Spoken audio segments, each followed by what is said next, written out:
Welcome to Enby Adventures, the podcast where we invite you to join us for an adventure into the lives and experiences of two very different non-binary creators. My name is Noah Jade. My pronouns are he, they.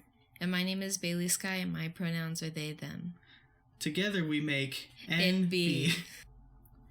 And we'll be your hosts for this journey.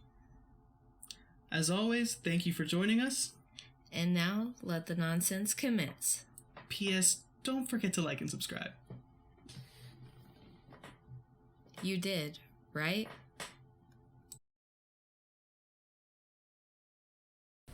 And this is episode number 5, right? This is 5, right? I'm saying that? Yeah, it's 5. Okay, I can proclaim.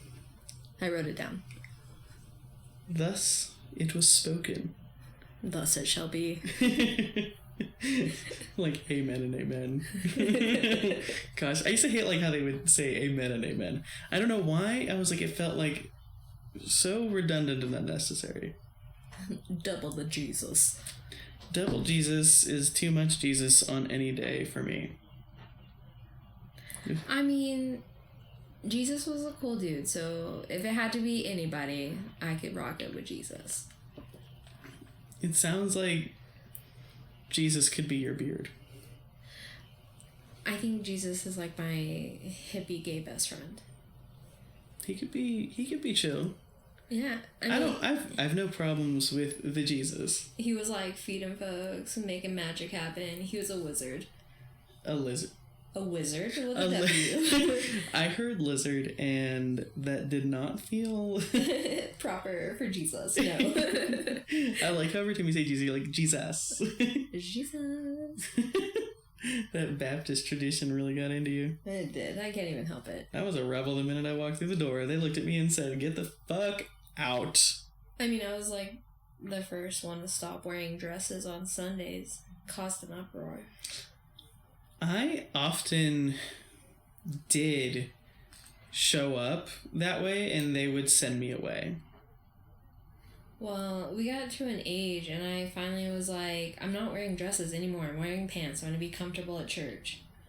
And I think that's fair because I don't know about you, I always had to go buy fucking stupid. Everybody went to Old Navy to buy those stupid denim skirts. You know the ones. Yeah. You know the ones that we all fucking wore. Yeah. Because it was the closest thing to not wearing skirts that we could do. Mm-hmm. And I think because it was denim was the only reason I was cool with it. Yeah, well, okay, but Manball also made me and my cousin matching dresses. Oh, God. They were adorable. I am sure because Manball is perfect, and for those you don't know, Manball is my grandmother. But I am sure that a dress still felt like awful. Torture. It was so bad, but, it made her happy, and I did it as long as I could. I specifically remember this one occasion when I was a child, and this was probably one of the beginnings of me really kind of expressing that me and this whole gender identity thing weren't going to get along. My mom tried to put a dress on me for Easter, and it was frilly, and it was lacy, and it was puffy, and it was everything that I hated in one ball of fabric. And I swear to Christ, the second that it touched my skin, I started to disintegrate and melt. Now, I'm being a little dramatic, but I threw the biggest fit. I felt so bad for Mom. Looking back on it, I'm damn, that had to be rough, because I was not cool. We didn't do dresses after that, really. I bet you didn't. Mm-hmm. Your mom was I've had it. Mom was they can wear pants.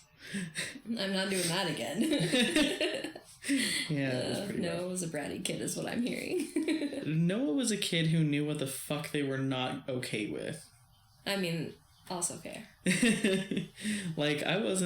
I never expressed vocally that I didn't feel like I was a girl. I didn't think it needed to be said. It was just an obvious thing to you, so it should just be obvious to everybody. My conception was that I didn't think of myself as a girl even then. I just didn't think of myself as a gender. Right. I mean, because when you really think about it, when you're little, you don't know. Gender is something that's definitely taught. Mm-hmm. Because when you're little, you don't know that you shouldn't be playing with a truck and you should be playing with a Barbie. That truck is cool, you want to play with it. Yeah, and I had like a different agenda anyways. Like I had like all I wanted was my notepads, and I would like narrate stories with really badly drawn boxy dinosaurs, and I would go around narrating stories. I love that. Of course you did. I set up all my stuffed animals on the couch one day and like performed a play for them. It was... I bet they enjoyed that. I'm sure. Man, I really wonder where like that like performativeness and spark of happiness went for me. You grew up. Nah. I'm just really repressed and I'm trying to figure out how to get out of it. Well, we'll figure it out. I mean, you've seen me like at the club. I'm so scared of everything. Yeah, but I also saw you at the booth the other day, talking to everybody, selling everything. Like, none of us did anything. You sold everything. We just sat there. That's true. You were on it. It was like a side of Noah that I've never seen. Because it's like a persona. Well, no, it's not a persona, but it's more of like a perfection. It's like a protectionary thing. Like, it's... No one has to know that that's actually me if it's just a work sona, right?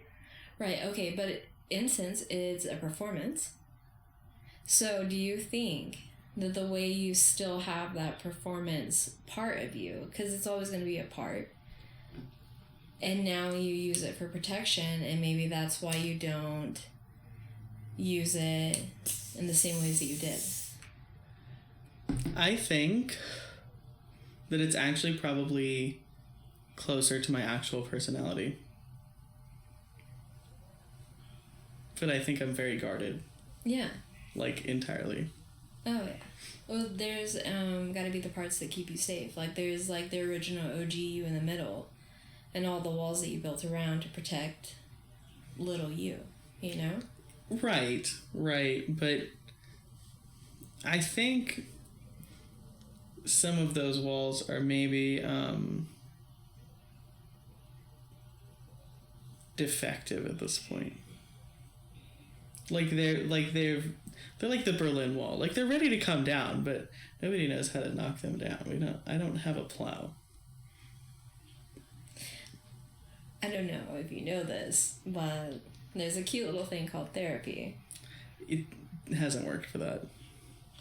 Have you worked on that though? Have you worked on Have you worked on the parts of you that created that wall, that piece of the wall? You know what I mean?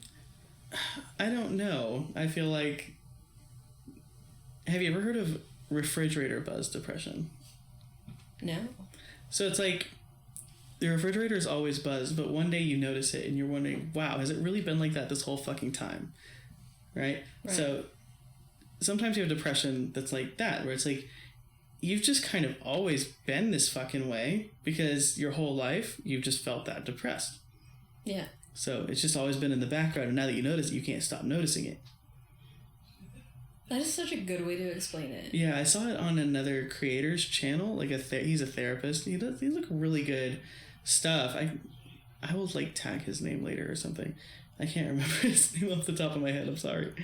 But I feel like the level at which I have repressed my ability to express myself, because like the person I am inside is entirely different than anything anybody sees from me ever. Like, ever.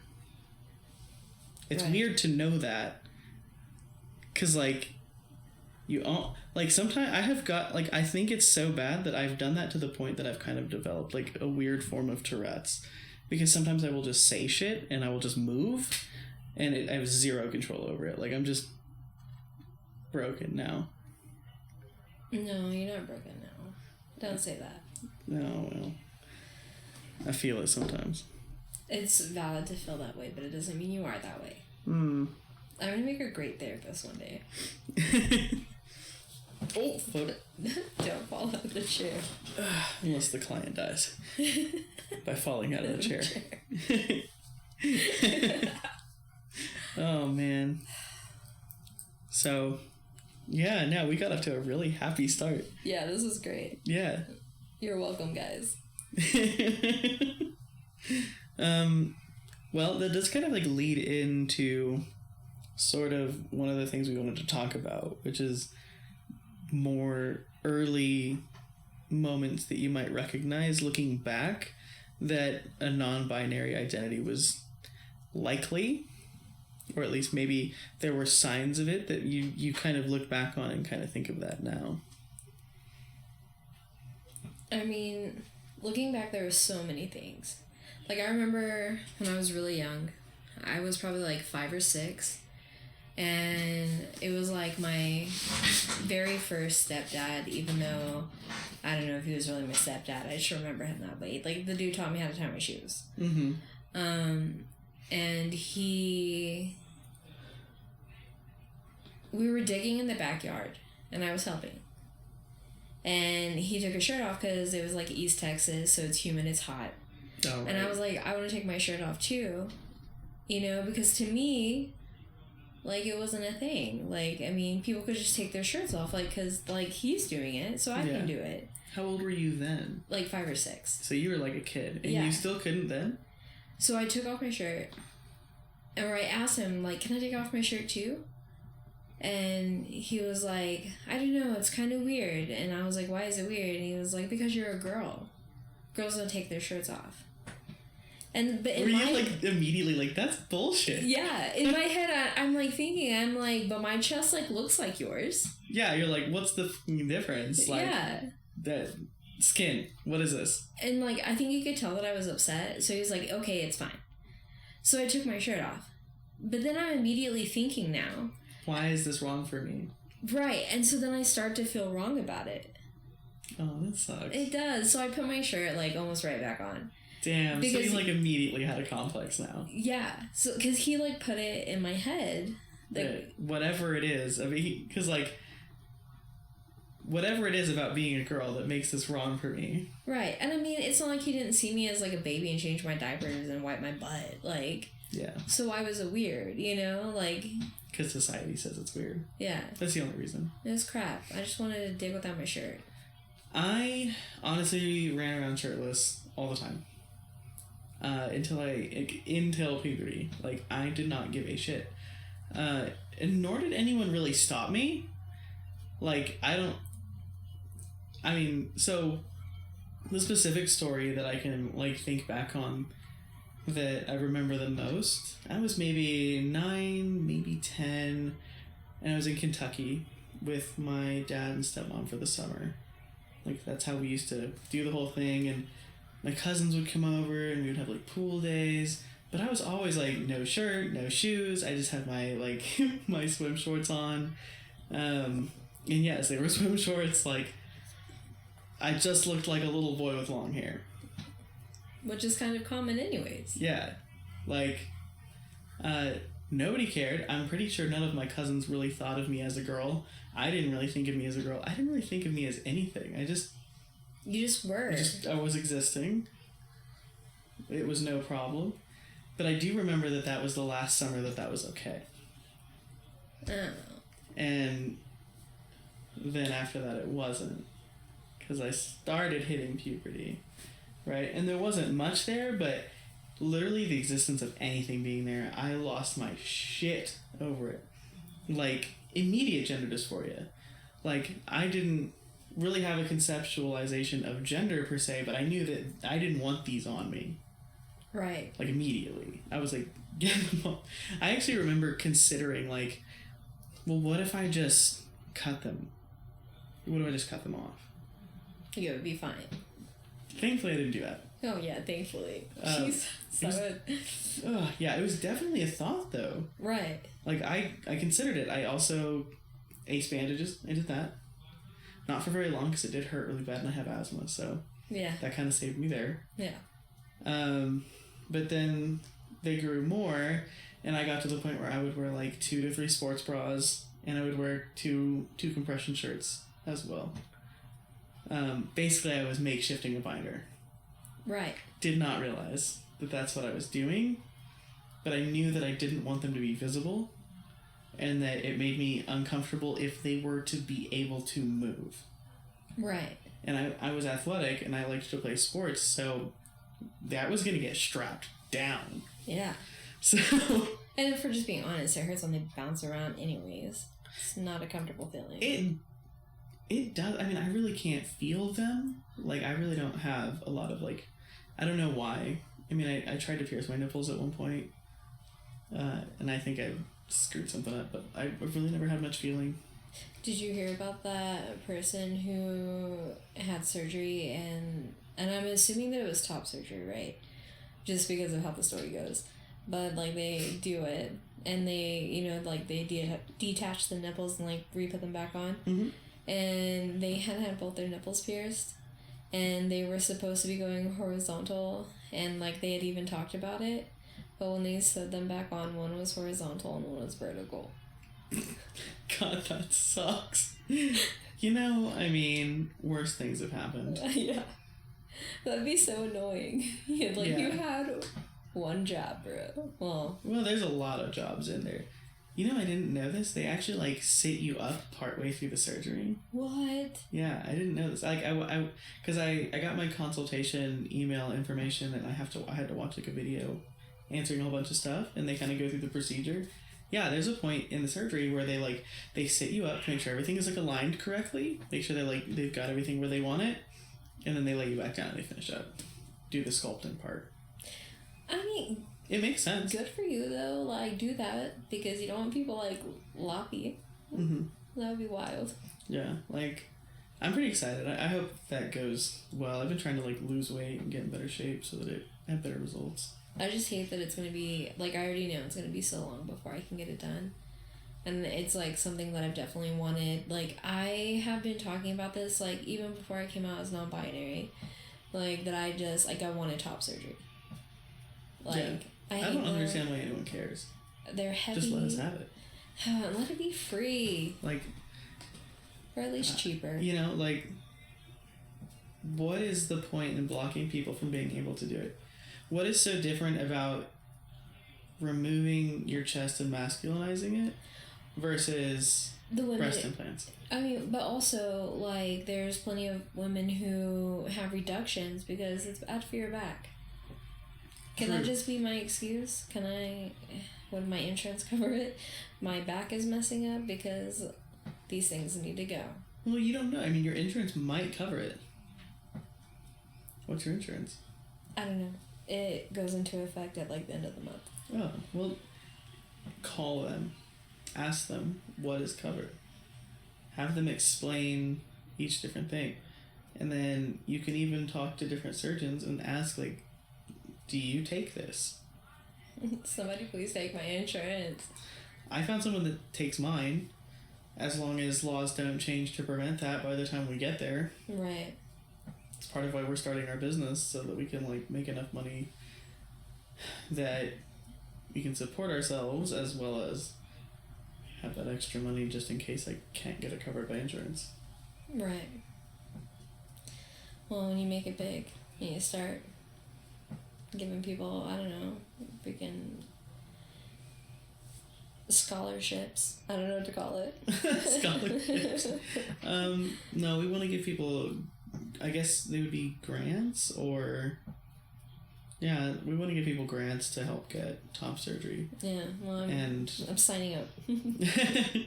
Fair enough. I put my application in right now, actually. Yeah, we want to do. My thought is that I want to make sure that it's inclusive, so I wanted to make a foundation in addition to our business that would fund at least one masculinizing surgery and one feminizing surgery a year. Like, that's my goal. Like, indiscriminate of whether it's for someone who's trans or non-binary, just one masculinizing, one feminizing. That's amazing. If we can start there. You'll get there for sure. Yeah, I hope so. Y'all stuff is awesome, so I'm pretty happy with it so far. Yeah. We're supposed to be releasing it in 2 days. And if anybody is curious what we're actually talking about, I remember that it spells top, so. Mm-hmm. We the tops, which is hilarious because I'm such a bottom. Like, it's not even funny. Well, what is the actual... Tokens of Pride. Oh yeah, Tokens of Pride. Check them out on all the social media platforms. On all of them, yeah, I think so. I think we have them already. And website coming soon. Website's in progress. I don't have the domain hooked up to the website that I'm building yet, so you won't actually see it, but it's there. But it's coming soon. Yeah. Ish. Probably not, but like a couple days away. Oh, so very soon. Mm-hmm. It's just going to be a one-pager for now. So maybe by the time that this is out, the website very likely by the time this is out, you can visit tokensofpride.com. And my store is there. Mine and my partner's store. She does cute little crochet thingies. They're amazing. I just make gay shit. And I keep trying to steal them, but it doesn't work out that way. You just happen to inherit the benefit of our defects that are made in practice. But they look so good. The defects look good, so if you can just imagine what the other stuff looks like, it's great. I have one of the official copies of the dog tags, and it's so good. I wanted a dog tag like this for a long time. Yeah. I want to get a little bit of a longer chain so it goes down a little farther, and then get you to make a different version of a dog tag. Mm-hmm. And then put them together I don't know what there's a weird, maybe this is just a me thing. This is maybe TMI, I don't know. Should be fine. But there's a weird level of gender euphoria to wearing a dog tag when you don't have a shirt on. Just I don't know. Sometimes I'll just walk around like that. It's very affirming. There's something about the dog tag. I don't know. There's a weird thing to have even without the top surgery, the testosterone masculinizes your chest some, as does weight loss, as does binding, which kind of flattens things anyways. So it looks different than it would, so it's not as they don't look as boobyish. Does that make sense? It does. Yeah. Unfortunately, mine still look very boobyish, and there's no euphoria walking without, because there's just these extremely huge things chilling out, and I'm I hate you. I think the funny thing for me is sometimes the hair makes me less dysphoric, and sometimes it makes me more dysphoric because there's still boobs there. There's still a chest there. Right. So sometimes it makes me less dysphoric because I'm yes, this is great. I can envision how it's gonna look, and then sometimes I'm ugh, there's fucking boobs. It's I like boobs, just not on me. Right, yeah, well, I mean, I don't really... They're there. I like them. I'm not a boob person. I am. Boob and butt. I mean, boobs are great. We can all agree that boobs are great, right? But it's, not my focus. Well, I mean, I'm not gonna date somebody because they have nice titties or anything, but dude, that would be the most shallow shit I've ever heard. It would. But I mean, remember Shallow Hal? That's in the car. Oh yeah. You're about to get trapped in an elevator with Tony Robbins. So, mess your shit up. Yeah, so I wouldn't say that, you know what I mean? But if they also have nice, then bonus points. I don't know. Thank you for your service and double size. Oh, dude, what is this? Goodness. You're welcome. I mean, I can't even blame you though. I can't. I can appreciate it. But I also am I don't know, I'm a bit on the demisexual side. I don't, I have to be at least moderately connected to a person to even care. So I tried really hard when I was younger for that not to be a thing. But as I've gotten older, I realize what I really need in and from a person is that connection. We have to connect on a spiritual level. Our spirits have to oh, you got real deep with it. Our spirits have to connect. Yeah, I mean that's what it takes. I mean, I get it now. When I was younger, I fought against all the things that I knew that I kind of wanted to believe in, Right. But I was no, it's too cheesy. You're too much. I've always thought of myself as too much until now. Yeah. This last 9 months of therapy, I've changed me, I guess. And now I'm it really has to be a thing. We have to connect on a spiritual level for me to even be attracted to you in the slightest. It also goes for friends, like, not just people I'm dating, like... Yeah, I can see that, yeah. Because anybody who can't, what's the point? Yeah, I don't like shallow relationships. No. Shallowness bothers me. I feel like if I can't get to know you on, like, a deep level, then I'm not going to invest much effort into doing so. But at the same time, I'm also shy enough that I have a hard time allowing for that level of vulnerability to exist. So it's kind of a catch-22. But, like, I honestly feel like I'm, like, just so close. Like, I've done so much work to get so far, and I feel like I'm, like, almost there. Like, I feel like I'm, like, almost at a breakthrough where, like, things will make sense. Like, you know when you can just, like, feel like something is about to, like, click? And you've been working towards that for a really long time, but it's also... It's like you're, like, painting a picture and you're just waiting for, like, the last, like, paint stroke, and then, boom, you have this masterpiece. Yeah, pretty much. Like, right now, I would consider myself on, like, a 10-year journey at this point. And I feel like I've had several, like, major, like, sort of metamorphosis points, transition points throughout it. I mean, quite literally transition points at times. But it feels like... I don't know, I think... Do you know tarot at all? Yes. Okay, the Wheel of Fortune? Yeah. I just feel like it's... Like I'm finishing another revolution, I guess. Yeah. I like that. Another turning of the wheel. I mean, but at least your wheel is still turning. Some people's never move. That would be boring. That would be so boring. I do not like to sit still. I'm kind of I'm in a really good point. I'm in a, like, really peaceful point, but I'm also, like, in a point where I'm trying to, like, rediscover some of the things I've lost along the way. Yeah. I mean, like, I like to pretend that, like, I've done so much work, so I'm, like, basically, like, almost there, finished, done. Oh, doesn't everybody like to pretend? Yeah, it would be great. But the mess is more easy to sweep under the bed. Yeah, but I realized since my therapist is going to work with, like, children now, which I totally, like, appreciate and adore about her, because she's gonna, like, change kids' lives. But, like, knowing that I'm not gonna, like, see her every day, like, I was supposed to see her today. And are you kind of sad? Oh, yeah. Okay, so, but I saw... Like, you build, like, a connection with your therapist. Like, you really do. And like, she's, like, the first person... You feel like they're a friend. Yeah, she was my friend. I know that you're not supposed to be friends, but to me, she was my friend. Yeah. And she was, like, the first person that I, like, ever, like, fully opened up to. Sorry, I got a phone call. And, so, I mean, it was just, like, I don't know, a whole thing. And then she was gone. And now she's gone, so I had my last session with her Monday, and she was like, what do you want to do? And I was like, honestly, I just came here so we could hang out, like, one last time. No. Because I'm going to miss you now. And she was like, you're so different than when you first came. Like, you're still going to do great. And, like, she picked out my next counselor for me.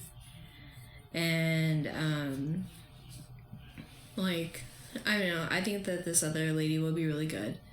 But, like, it's not the same, but it's okay. Yeah. I'll figure it out. It took me quite a long time to admit that I might need actual therapy. I had... For a long time, I really was on this, like, whole, like, kick of, like, I can get through this myself. And I think I did a really good job giving myself skills that helped me cope through some really hard times. Like, I don't regret the choices that I made there at all.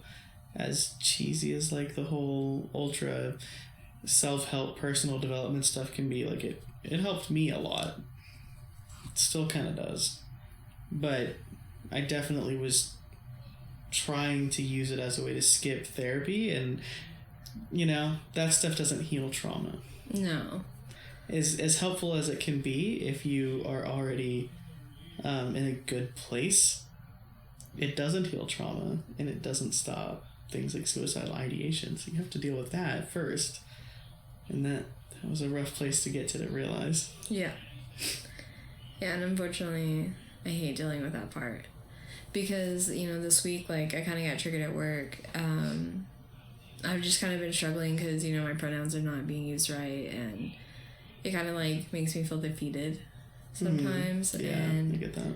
And there's just, like, an incident where, like, I didn't get in trouble, but I didn't, like, not get in trouble. It was very confusing, and then it just caused some drama between, like, other employees and me, and, like, the whole situation was kind of, like, ridiculous. And so this, like, you know, and this one person, like, really, like, tried to work with my pronouns, so then it's like, oh, now that I've lost them, you know, because I don't think there'll be any fixing that. But, you know, like, the whole thing was, I don't know, it was so triggering. Like, I was, like, so upset. Like, I had to, like, say, hey, like, I'm upset, I need to go outside and reset. Mm-hmm. And that's when I realized that, like, some of the situation, like, was because I felt very accused for something that, like, I had, like, limited information on of what actually was being said that I did, which is a childhood trauma, you know?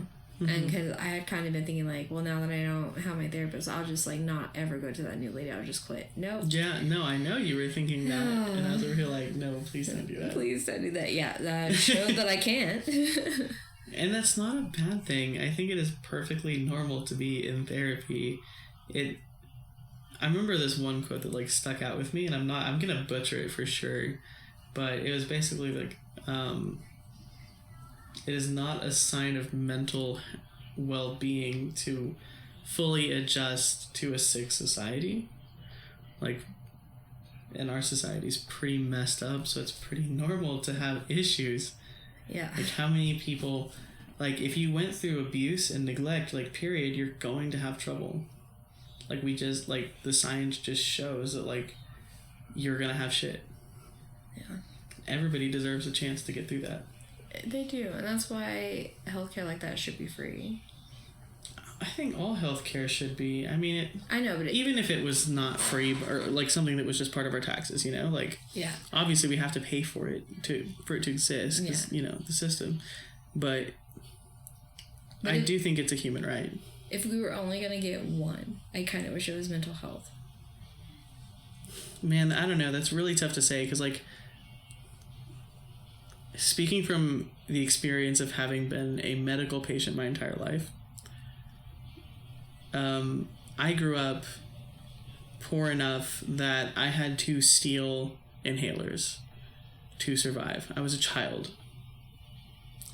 And, I don't blame my mom for that or anything. Like, so yeah, like, I definitely, like, every month I would have to steal inhalers from Walmart. There was those little bronchite inhalers that were really, really bad for me and have since made my heart have some trouble. But had we lived in a country where healthcare was a right, that wouldn't be the case. That's true. I always was afraid of, like, what happens when I'm 26 and I can't get insurance. Like, there are so many times I've pushed it to the brink of not being able to renew my medication and running up against a $400 bill for one more month. Like, that's a lot.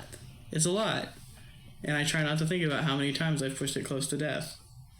Because it just because I couldn't afford an inhaler, like, that suddenly means, like, I don't deserve to also be alive. Right. Like, that's insane. That is insane. And, I mean, if we think that's bad, just try looking at, like, what people on insulin have to go through. Yeah, but insulin should not be that expensive because it's actually super cheap to make. So is inhalers. Yeah. It is micrograms. Like, even of a literal gas. Even if they just right, yeah. Even if they just, like, made them like the price they should be, you know what I mean? Like, how hard is that to just, like, not monopolize the system with high prices? Like, it's unnecessary and people die because of it. Exactly. But what we do essentially is other countries have regulated how much these companies can charge for certain things, or across the board, really. We have not done that. Even if we didn't have universal health care, but we just put in regulations of what can be charged, instead of just saying, yeah, you can okay, that person needs a CAT scan and they were in a wreck and their coverage is $28,000. Okay, that CAT scan's $28,000. Right. That happened to us. A CAT scan costs $700 at cash price. We were charged $28,000 for 2 CAT scans. Oh my God. Because they took up exactly what the insurance coverage would allow. To the penny. I mean, at least not a penny more. Not a penny more, but there was a large chance that the company didn't cover that and we still got charged it. Oh my gosh. That's... We actually had to go through a lawsuit for like a year and a half for the whole thing. That sounds fun. Mm-hmm. Because hospitals just get to decide what they charge when they charge it. And insurance in and of itself is a whole scam. It really is. Mm-hmm. Because you pay all this money per month, and then they play this fun little game where they decide what they feel like you do and don't need, despite what your doctor told you that you need. Yeah. They're like, oh, well, I know your doctor prescribed you this, but we're actually going to give you this. And sometimes they'll just give you the old, like, have you tried being better? And you're like, yeah. Yeah, it still sucks. Doctor told me not to be, not going to happen. I need the pills. Yeah. So that's a whole fun game we like to play every month. You gotta love it. Mm-hmm. Good old America. We're killing it. We're killing it. I have not been to my doctor, and he's so mad at me since my last insurance ran out. And I'm just about to get my new insurance. And I'm going to make an appointment, like, as soon as I get it. Yeah. But homie is not happy. I, like, sent him a message to, like, renew my medications. Oh, well, they can't after a year. Yeah, okay, but he wants to see me every month. It hasn't even been that long. Well, I mean, as long as it's been within a year, they can. Yeah, they do, but they send me a message. You really need to make your appointment. Why do you have to go every month? That's a lot. Because he cares about me, and he wants to make sure that, like, my mental health journey is continuing well, because, you know, to get the proper medications, like, I had to tell him, like, what my therapist, like, had said. And then I also had to kind of, like, share with him part of my traumas and, like, why, like... Is he the one that prescribes the medicine? Yeah. Oh. And so he's, like... I feel like this is verging on sharing HIPAA information. I don't know. Well, it's my own information. That's yours. It doesn't matter. And, so he, so then he brought in, like, another doctor, and... This doctor was like, it just sounds like you've been through a lot. We're going to help you. And I'm like, you guys, like, screw off. Like, just give me medicine so I can go work on myself. Jeez. That's funny. Historically, I've been quite resistant to medication, but I think I've gotten better about taking them over the years. Just a little better. I am better now. I have a whole little pill thing that I put on my... It's, like, not like the pill boxes that, you know, you think, like, for old people. Mm-hmm. It's like this little container, and you open it up, and then there's, like, 7 slots, and each slot is, like, a little circle, one side for the morning, one side for night, and it makes a rainbow color. So. Nice. Yeah. I feel like you're really compensating about, like, not like the ones for old people, because I would never. I wouldn't. You couldn't catch me with Their that. boxes are boring. At least mine is cool. Oh, I see. The boring... How dare they have a boring box? I mean, you lived all this life. Like, gotta have an exciting pill container. What are you doing? I mean, when you're taking, like, 98 pills, like, you should at least have something cool to take it out of. Oh my god. Like 98 little pills in the box. Oh my Swallow god. one down. The next one Don't goes pass it around. around. That's not legal. Definitely not. Maybe pass it around. I don't know. What you got, Grammy? Pass it around so you can afford the next round. Kidding. Yeah. I mean, people do that. Kidding. This is not legal advice. But, you know, like, let's be honest. Like, people... like, do, like, try to manage on, like, lower amounts of their medicine so they can sell part of it to, like, make rent and stuff. Or just to stretch it out. Yeah. I do that. You sell... I just said that they sell them. No, I don't sell it. I just stretch it out. Yeah. But I just take less than I'm supposed to. Yeah, but people sell them. Yeah, I mean, I probably could because I have things that could be sold, but I'm not gonna because I use them. Like, that shit's mine. I'm like, I need the brain function that comes with it. I just couldn't imagine, like, especially if, like, let's say you need something for pain, and then, like, you don't really get to, like, keep your pain, like, managed because you have to sell part of it to make rent, probably because you have to spend so much on the damn medicine in the first place. Wow. Wow. So, we said last time that we were going to do adventures. We did. And I have been thinking about things we can do. The weather's finally starting to warm up, so we can actually go do things. What kind of adventures do you want to take? Well, exciting. Cheap ones that are close to home, we could always go to the canyons. Bro, I like free adventures. I like free adventures too. You like photography, right? I love photography. We should go take pictures of a thing. How would we get into the old helium plant? How is there like a contact where we can be like, yo, I want to go in and take pictures? I mean, we could probably, like, look up the information online. Because that place is creepy. Yeah, but it's also cool. And I also want to, like, find the contact for the old hospital. That place is creepy. It is. But there's also homeless people living inside, and I don't want to disrupt their living. They're redoing that building right now. But I heard that there's, like, newspapers, like, on the floor from, like, back in the day. And how cool would it be just to kind of, like, see what's up? I like old abandoned places. Me too. You know, there's a whole town, a ghost town that's really close. Mm-hmm. There's a couple. Yeah. Like, I know Morrison, right up by Dumas, is empty. Empty. And then people... Four Ways technically empty now, too. No, there's a restaurant out there now. Did they finally reconvert it to something else? Because it looked like it got abandoned by those, like, shitty people. Well, because there was the store, right? There was on one side. The little store, yeah. And that lady got robbed and shot. And then across the street from that, there was a restaurant. And I know this because when I had my food delivery business, they contacted me and they're like, people drive all the way out here for our food. Would you be interested in coming out here and picking it up and charging them a fee? I helped build that restaurant. I helped sell their food. Teamwork. Yeah. It used to be my fucking property. Oh, right. Yeah.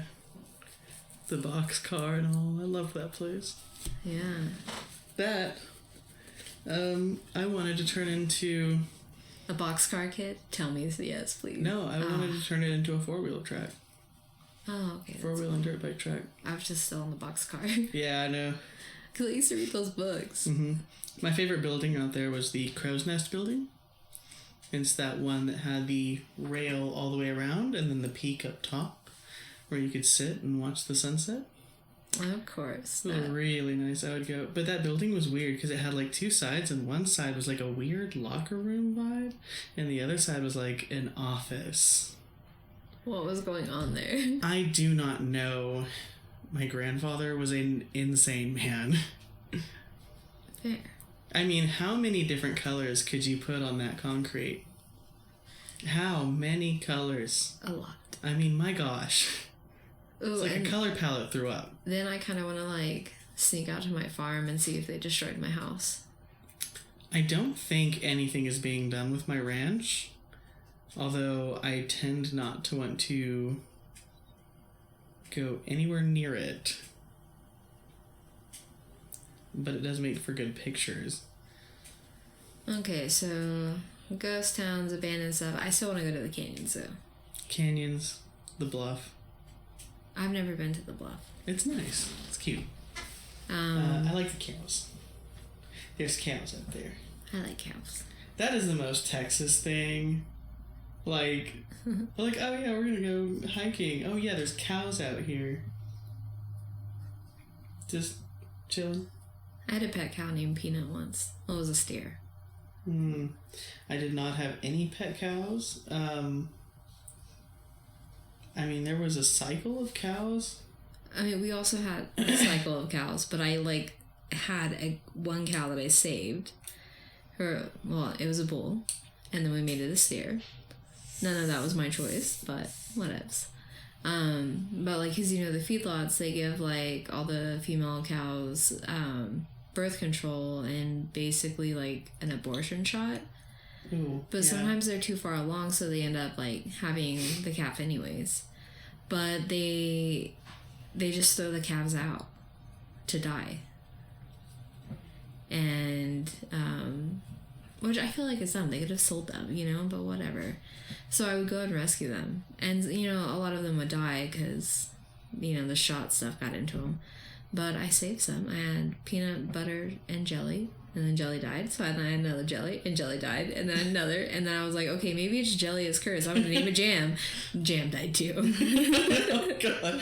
No fruit products were going to be allowed. Yeah, but we had peanut and butter. So we had peanut butter. I had some horses. I didn't have any cows. I had horses. I had this little horse named Rebel. We couldn't ride him because his original owner tried to ride him too young. He's a really big man riding a horse that was too young to ride. Oh. So his hips were totally screwed up. Could not ride him.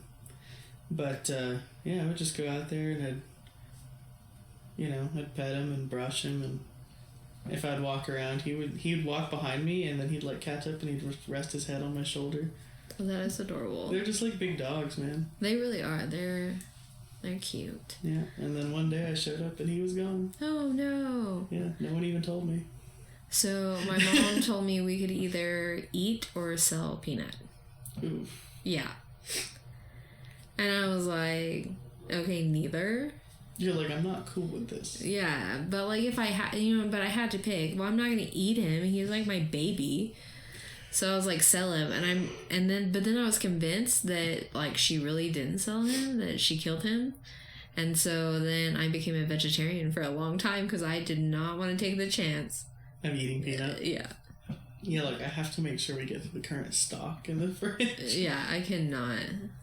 Oh, food sounds so good. I am so hungry. I could go for some McDonald's right now. Ew. It's so bad. It's so terrible. I know. I mean, because you've heard like the lady that's had like the same like burger and fries. It's been like 20-something years at this point. And it has not changed yet. Yeah, it didn't mold. I mean, I got like plastic. Dry and crusty, but it no hard. Mold. No. That there's something wrong with that. It is. Yeah, no, there's totally something wrong with it. I want my food to be able to mold. Yeah, I would agree with that. But I mean, I know that we've like really messed up. I'm just kidding. Like, yeah, no, I know I shouldn't be eating McDonald's, but yeah, no McDonald's. Because the world isn't going to end in 10 years, and you had to be around to go on Enby Adventures with me. I just had like a question, but it's kind of like, so if the burger doesn't break down naturally the way a burger should in mold and all that, what's happening to it after it comes out? Does it break down? I don't know. Maybe your body acid is strong enough to break it down? Well, obviously it is, because but obviously it's going to change the quality. Maybe there's some parts of, oh my gosh, what if there's just McDonald's like turds? Yeah, what if there's just so many like McDonald's turds out there that just stayed just turding?